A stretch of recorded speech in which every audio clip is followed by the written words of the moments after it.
सबको जय मसीह की। प्रभु आप सबको आशीष करे। और आज हम लोग सीखेंगे सृष्टि का वर्णन। और सृष्टि के वर्णन में परमेश्वर ने हमें जो सिखाया है, बाइबल हमें जो सिखाती है, आज मैं उसके बारे में बात करूंगा। बाइबल हमें इस प्रकार से बताती है कि परमेश्वर ने आकाश और पृथ्वी को बनाया है और पृथ्वी के ऊपर जल ही जल था और जल के ऊपर हम लोग देखते हैं कि वहां पर कोई लाइट नहीं है, तो परमेश्वर का आत्मा उस अंधेरे में जल के ऊपर मंडराता है और परमेश्वर ने वहां पर कहा कि उजियाला हो जाए। पृथ्वी जो है बेडोल और सुनसान पड़ी थी, कोई नहीं था वहां पर।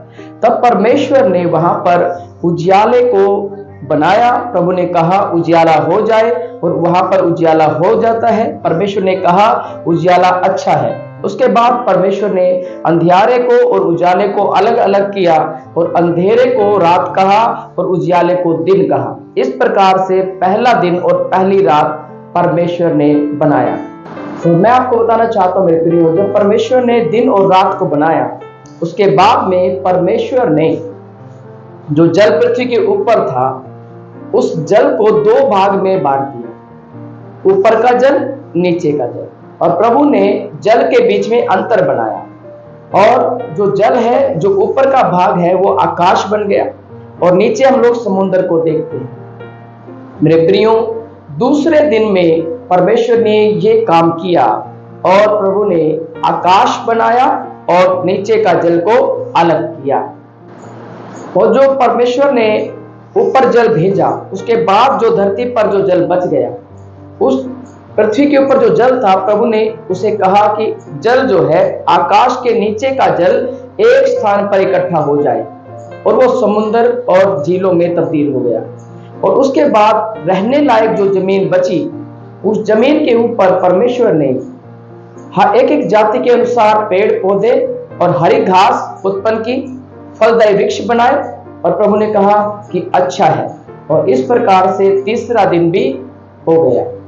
आकाश के अंतर में परमेश्वर ने ज्योतियां बनाई, जिसके कारण रात और दिन में अंतर हो सके। इसके बाद परमेश्वर ने इसलिए इनको बनाया कि ये नियमित समय के लिए, चिन्हों के लिए, वर्षों का कारण जो बने, इसके कारण परमेश्वर ने ज्योतियां बनाई। प्रभु ने दो बड़ी ज्योति, जो दिन पर प्रभुता करने के लिए सूर्य को और रात पर प्रभुता करने के लिए चांद को बनाया। उसके साथ साथ तारागण को भी परमेश्वर ने बनाया और चौथे दिन में परमेश्वर ने ये सब कुछ बनाकर रखा और प्रभु ने कहा कि अच्छा है। और इस प्रकार चौथा दिन भी पूरा हो गया। और फिर परमेश्वर ने आकाश के पक्षियों को बनाया और जल के जंतुओं को बनाया और प्रभु ने कहा एक एक जाति के अनुसार आकाश के पक्षी बने, और वैसा ही हो गया और आकाश पक्षियों से भर गया। उसके साथ साथ प्रभु ने जल के जंतुओं को बनाया। प्रभु ने कहा एक एक जाति के अनुसार जल के जंतु बने और चलने वाले जंतु भी परमेश्वर ने बनाए। और प्रभु ने उन दोनों की सृष्टि की और प्रभु ने कहा फूलों और फलों और आकाश में और जल में भर जाओ, और वैसा ही हो गया। और फिर परमेश्वर ने पृथ्वी पर वन पशु बनाए और घरेलू पशु बनाए। उसके साथ साथ प्रभु ने जंतुओं को बनाया, जीव जंतु जो छोटे सूक्ष्म जंतु हैं, उन सब को परमेश्वर ने बनाया और प्रभु ने देखा कि अच्छा है। और फिर परमेश्वर ने छठे दिन में इंसान को भी बनाया।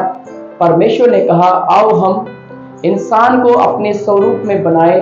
जो भी सृष्टि हमने की है, उन सब के ऊपर राज्य करने के लिए, उन्हें संभालने के लिए हम लोग एक इंसान को बनाए, जिसको हम अपने ही स्वरूप के अनुसार बनाएंगे। फिर परमेश्वर ने इंसान को और औरत को अपने स्वरूप में बनाया। और परमेश्वर का वचन हमें ये सिखाता है कि जब परमेश्वर ने इंसान को और औरत को बनाया, परमेश्वर ने उन्हें खाने के लिए जो फलदायी वृक्ष थे, उनके फलों को खाने के लिए हमें दिया। और उसके साथ साथ जो जीव जंतु हैं, जो पशु हैं, उनको खाने के लिए छोटे जो पेड़ पौधे हैं, वो परमेश्वर ने उन्हें खाने के लिए दिए। इस प्रकार हम देख सकते हैं मेरे प्रियो, परमेश्वर ने सब कुछ व्यवस्थित रूप से बनाया। एक एक करके समय के अनुसार प्रभु ने ये सब कुछ रचा और बनाया और प्रभु ने जो भी बनाया उसके लिए व्यवस्थित तरीके से सब कुछ बनाकर उनको भोजन करने के लिए भी सब कुछ दिया। इसी प्रकार से हम कह सकते हैं कि वो सच्चा परमेश्वर है, वो जिंदा परमेश्वर है और वो एक पिता है जो हमें सब कुछ समय पर देता है, हमें संभालता है, आशीष करता है। और इसे हम कहते हैं महान मालिक, सर्वशक्तिमान ईश्वर, सृष्टिकर्ता प्रभु और इस सृष्टि को बनाने वाला परमेश्वर, जिसने एक एक करके किस तरीके से हमें बनाया है।